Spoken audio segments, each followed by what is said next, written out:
Hi there, welcome back to my kitchen. I'm happy to be cooking with you again today. As you can see by the title, today's recipe is going to be chicken tiki masala. Now this is one of my favorite dishes and hopefully it'll be one of yours too. With the chicken tiki masala, there are a few different steps to this recipe.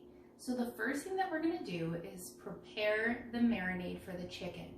Your chicken should marinate anywhere from 10 minutes up to a few hours before you start cooking it. You're going to marinate it in a yogurt, or in this case, a non-dairy yogurt, to tenderize that chicken so it's going to be nice and tender and soft when you get ready to eat that.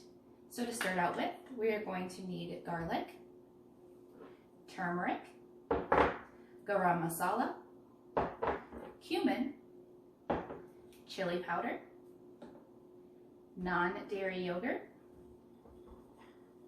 chicken of course, and a little bit of salt.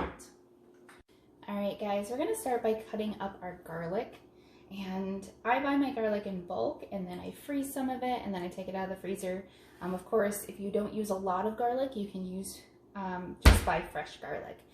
So when you're doing your garlic, it's best to smash it with your knife first. That's going to flatten it out so that then you can just go through and slice it. And you want to make sure that your garlic is diced up kind of small.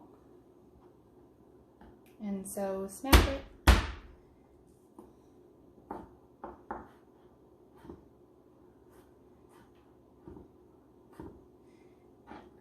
And then you can use a garlic press as well. I prefer to dice mine. I do have a garlic press.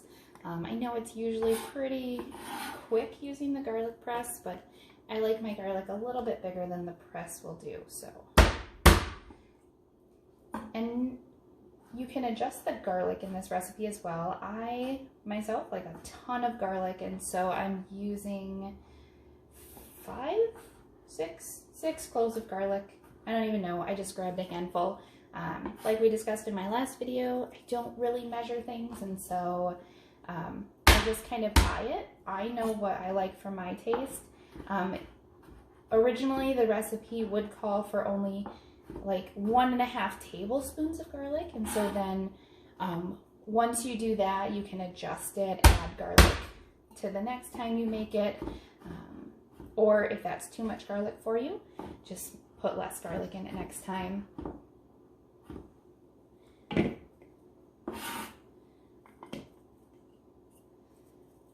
Alright, and then last one.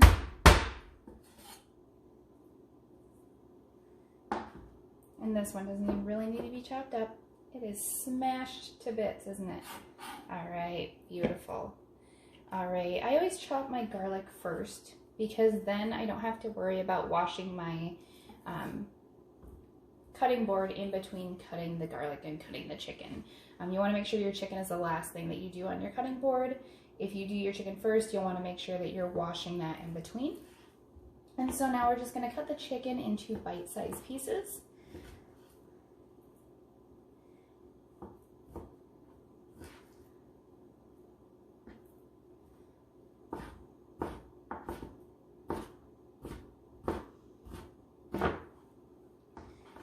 And as you're doing this, you're just putting it in a bowl off to the side. And we'll bring that bowl over when we're getting ready to put all of our spices in.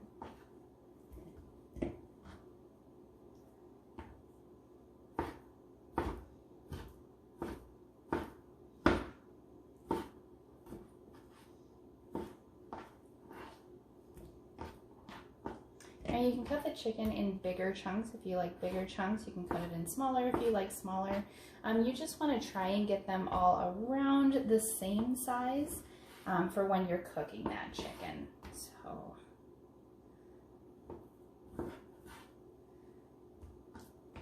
okay, so now we've got our chicken and our garlic in here. And I've switched over to a bigger bowl because I realized that the bowl I had previously was too small.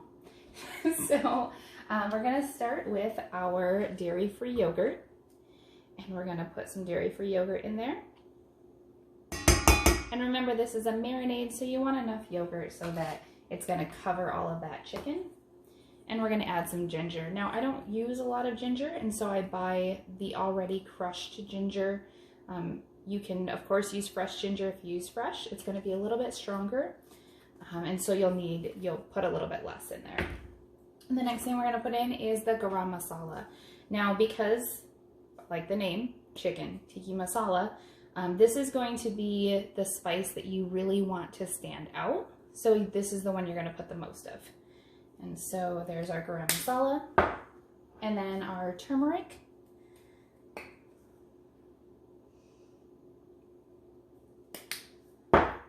And cumin.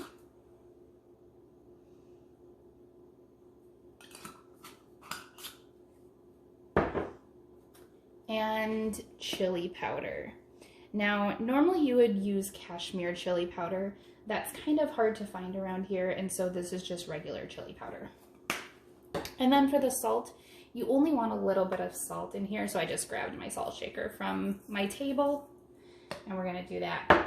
And so you can grab a spoon, stir it with a spoon, or you can use your hands. I am usually a hand person, but let's see what it does with it. No, we're not going to use a spatula, guys. That's not going to happen. And we're not going to stick that back in the yogurt. So what we're going to do is just get right in there with our hands. When you're cooking, don't be afraid to get messy, guys. It's all about just getting in there and getting it done. You don't have to worry about being super clean, but clean your workspace as you go so that your kitchen doesn't get too messy. It's okay for you to get messy, but gotta clean up the kitchen. All right, so now that is all coated, looks good. And what we're gonna do is we're gonna put some saran wrap over this, and this is gonna go into the refrigerator to marinade. And like I said, this is gonna marinate for anywhere from 10 minutes to a few hours. I'm probably gonna have it in there for about an hour, and that will make it so I can serve dinner on time. All right, guys, so now it's been about 2 hours and our chicken is nice and marinated. So what we're gonna do is we are going to stick it in a deep skillet on a medium heat. And you don't want to crowd the pan. You want to make sure that they are kind of separated there so that they don't stick together and so that you don't overlap your chicken. And you want to make sure that you're keeping on some of that marinade because that's going to give the sauce some more flavor because of all those seasonings in it. And you're going to cook the chicken in batches. And so once you cook the chicken, you've got it browned on all sides. You don't want to cook it all the way through. You are then going to, as you're cooking it, transfer it to another dish, one that retains a little bit of heat. So I'm using a metal stainless steel bowl. And then we're going to make the sauce next. And what we're going to do is transfer that chicken to the sauce and it'll finish cooking in the sauce. And we can see we've got some chicken coming along well. You're going to get some brown stuff in the bottom, and that is actually a good thing. Those brown bits are what's going to give you some more flavor in that sauce because we're going to make the sauce right in this pan that we're cooking the chicken in. And so you just go ahead and flip your chicken as you see that it's being cooked on one side. It should only take about 30 seconds to a minute, more like 30 seconds for it to get browned on the one side for you to be able to flip that over. And remember, we don't want this cooked all the way through because this is going to continue cooking once we put it in that sauce. So now all of our chicken is part way cooked. It's all browned and we have the pan still nice and warm and we've got those brown bits in the bottom. So what we're going to do is we're going to take some butter. For me, I use Earth Balance. It's a vegan butter. Edward says the closest thing that we've found that tastes like actual butter. Edward is my husband, for those of you that don't know. And we are going to melt this butter, and as we're melting it, we're going to scrape up those brown bits on the bottom because that is going to add to the depth of flavor of our actual sauce. And so we want to make sure those are all scraped up. And then once our butter is melted, we are going to add 1 large onion,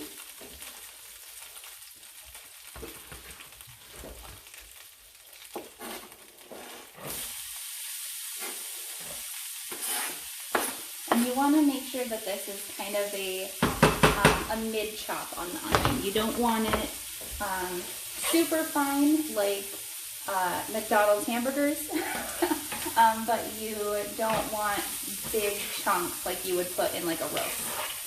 So we are going to cook these in the butter for a few minutes until the onions become translucent.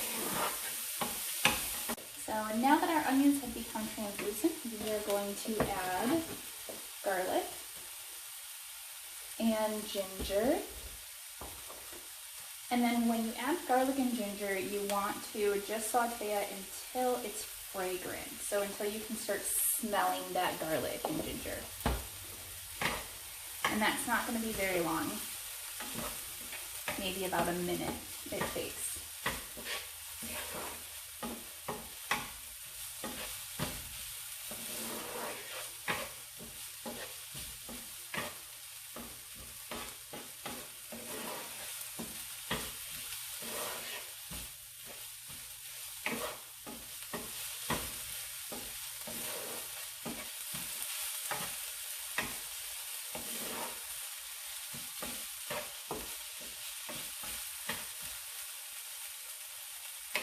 Alright, yeah, and I can already start smelling that ginger and garlic. And so now we are going to add our turmeric, coriander, ground cumin, and of course, garam masala.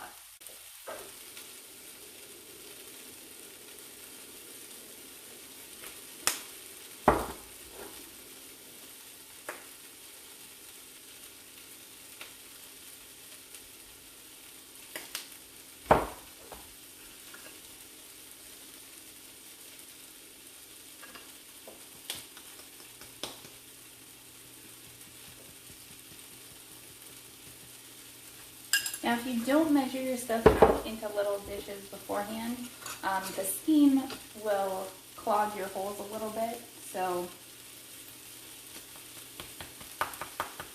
I just hit it. It's fine. And now we're going to saute this for about 20 seconds. We just want to bring the flavor of those spices out.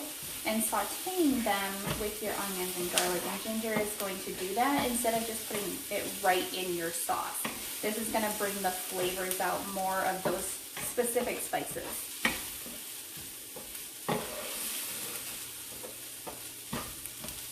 All right.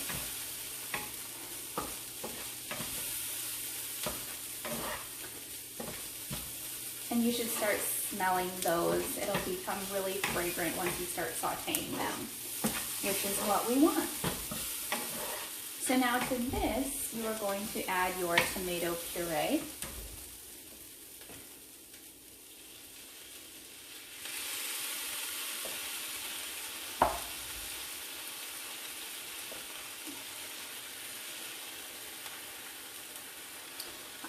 As well as chili powder. Now again, if you have Kashmiri chili powder, that's going to be better. If you don't, just use chili powder. And then cayenne red pepper. Now the cayenne red pepper is just to taste because of course it's going to give that heat. I'm not going to put a lot in there because Edward does not like a bunch of heat.